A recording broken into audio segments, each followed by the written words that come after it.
कुलुसियन के नामे पौलुस प्रेरित के चिट्ठी अध्याय 1।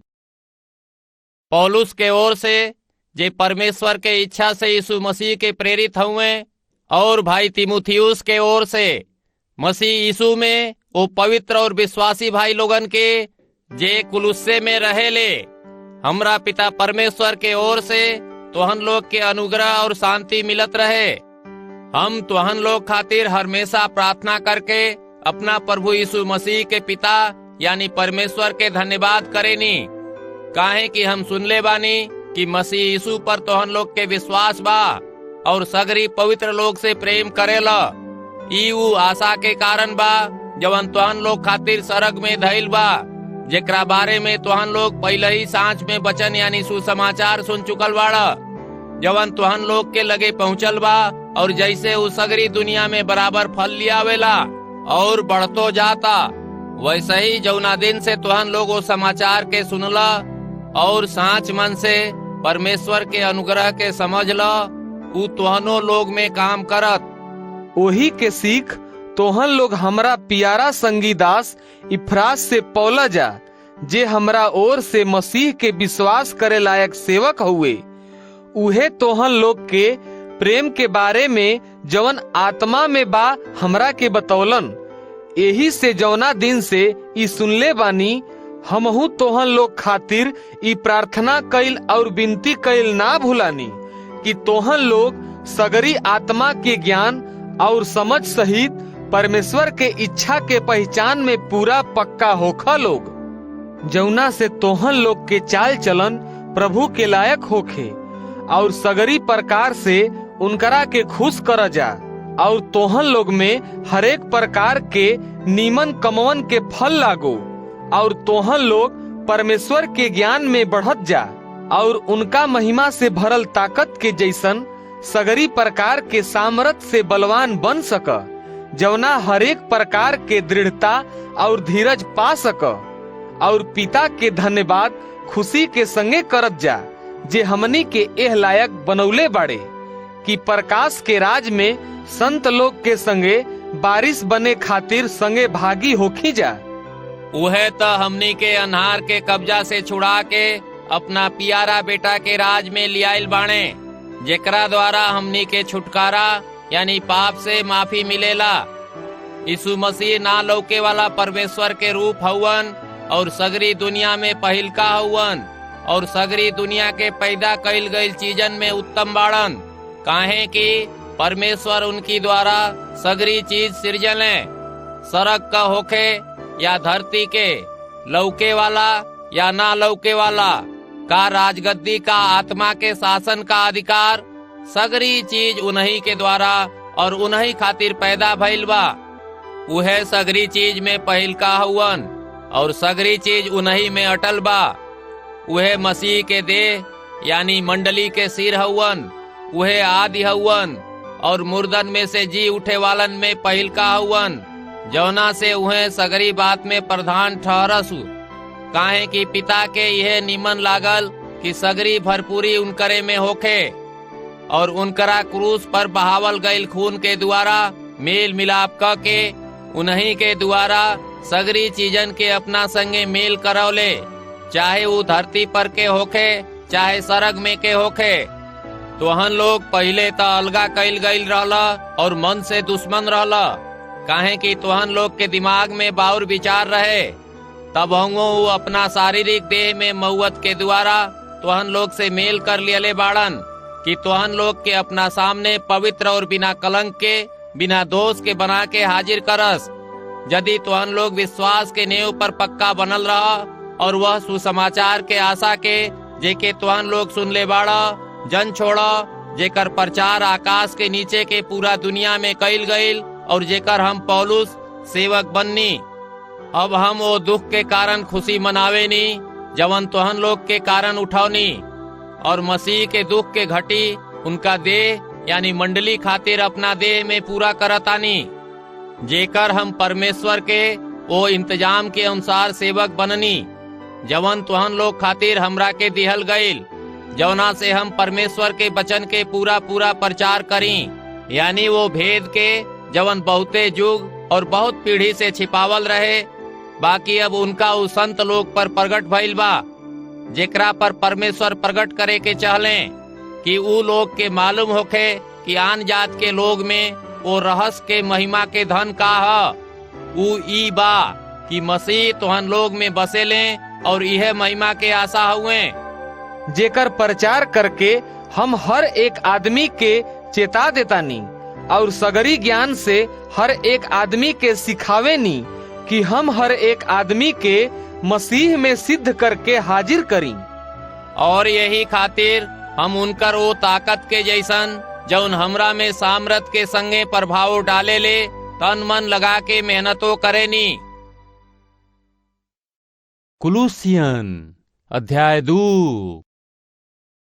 हम चाहे नी कि तोहन लोग जान ल कि तोहन लोग के और उनका के जे लौदीकिया में बाड़न और वो सगरी जना खातिर जवन लोग हमार देह वाला मुंह नईखन देखले, उनका खातिर हम कैसन मेहनत करे नी, ऐसे कि उनका मन में शांति होखे और वो लोग प्रेम से आपस में एक रहस और वो लोग पूरा समझ के सगरी धन पालेस और परमेश्वर के भेद के मतलब मसीह के चिन्ह लेस, जेकरा में बुद्धि और ज्ञान के सगरी भंडार छिपल बा।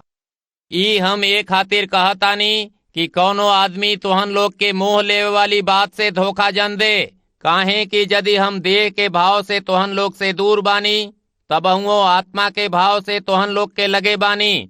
हम तोहन लोग के अनुशासन पूर्ण जिंदगी और विश्वास के जौन मसीह में बा मजबूती देख के खुश होखे नी। जैसे तोहन लोग मसीह यीशु के प्रभु मान के कबूल कर लिहले बाड़ा, वैसे ही में उनका जिंदगी बितावा और वही में बढ़त और शोर पकड़त जा, और जैसे तोहन लोग सिखावल गईल वैसे ही विश्वास में पक्का होखत जा और बहुते धन्यवाद करत रह। सचेत रह कि केहू तोहन लोग के वो तत्व ज्ञान और बेकार के बात के द्वारा भरम में ना डाले, जवन आदमी लोग के रीति रिवाज के मत और दुनिया के पहले सीख के जैसन तबा, बाकी मसीह के जैसन नहीं खे, काहे कि मसीह में परमेश्वर के सगरी भरपूरी देह के संगे हमेशा रहेला और तुहन लोग वही में पूरा कईल गईल बाड़ा और वह सगरी मुखिया और अधिकार के शिरोमणि हउवन। वही में तुहन लोग के ऐसन खतना भइल बा जवन हाथ से ना बाकी मसीह के जैसन खतना बा, जवना से पाप के देह से छुटकारा मिलल बा और बपतिस्मा में तुहन लोग उनका संगे गाड़ल गईला और उनके संगे जियावलो गईला। ई वो विश्वास के द्वारा भइल जवन परमेश्वर के सामर्थ पर बा, जे मसीह के मुर्दा में से जियवले। जब तोहन लोग अपना अपराध और देह के बिना खतना के दशा में और पाप के स्वभाव से मुर्दा रहल, तब ऊ मसीह के संग तोहनो लोग के जिया दिहले।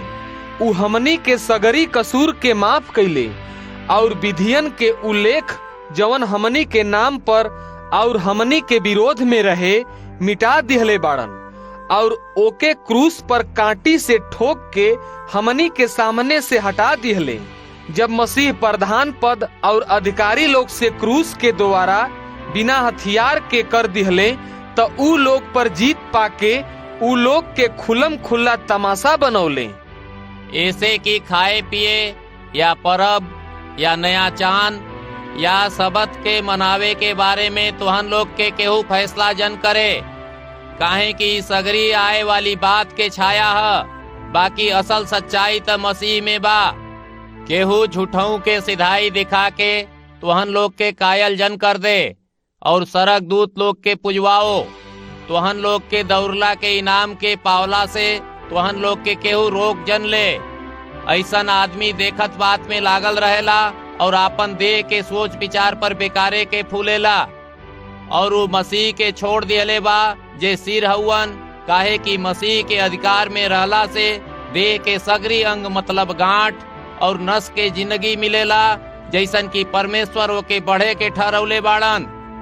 यदि तुहन लोग मसीह के संगे दुनिया के आदि शिक्षा से बचे खातिर मर चुकल बाड़ा, तब फिर काहे उनका जैसन जे दुनिया में जिंदगी बितावेलन ऐसन विधियन से बनाइल बाड़ा और ऐसन विधि के बस में काहे के रहत बाड़ा जा कि ई छुआ ओके जन खा और ओके हाथ जन लगाव, काहे कि सगरी चीज काम लियावत लियावत नाश हो जाई के बारे में बा, जवन काम में लियावत नाश हो जाला।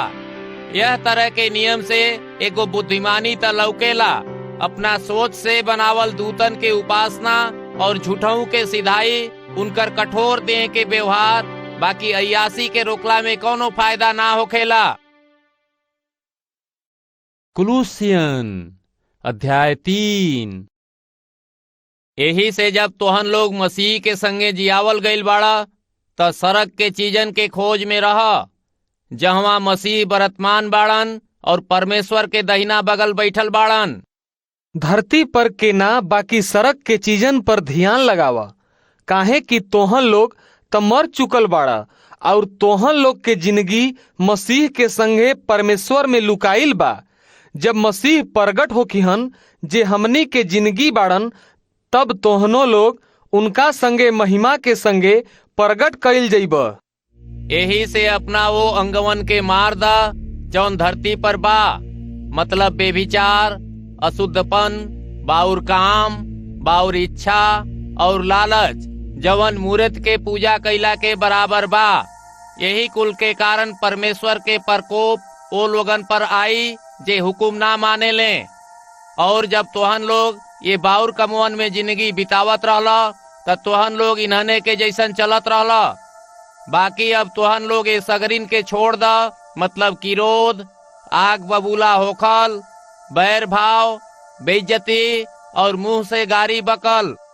एक दूसरा से झूठ जन बोला, काहे कि तुहन लोग पुरनका मनुष्यत्व के ओकरा काम के संगे उतार दिले बाड़ा और नया मनुष्यत्व के पहिर लियले बाड़ा, जवन अपना सिरजे वाला के रूप के जैसन ज्ञान पावे खातिर नया बनत जाला।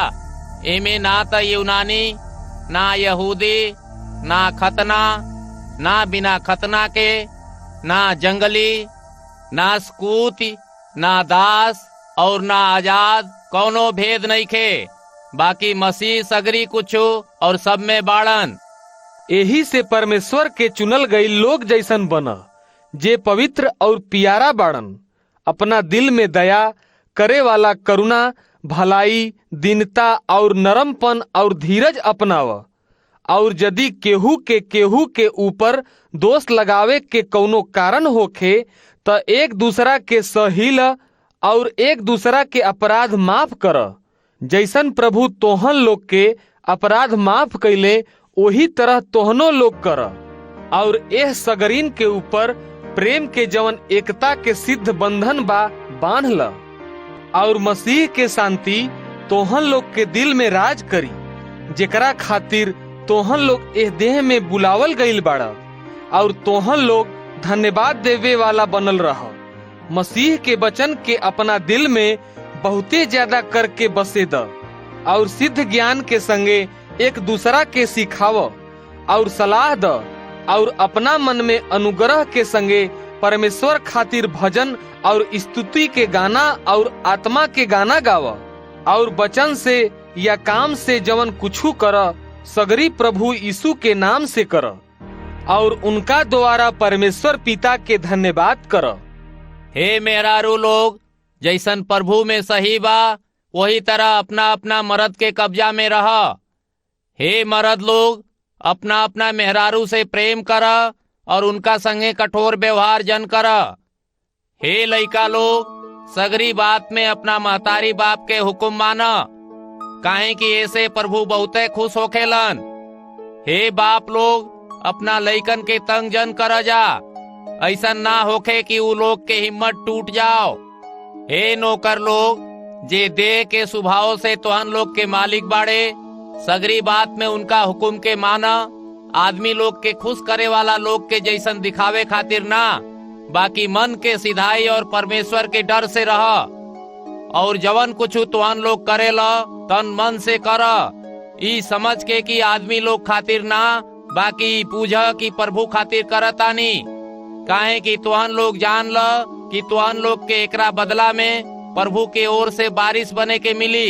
तोहन लोग प्रभु मसीह के सेवा करेला, काहे कि जे बुरा करेला वो अपना बुराई के फल पाई, ओइजा केहू के तरफदारी ना होखी। कुलूसियन अध्याय 4।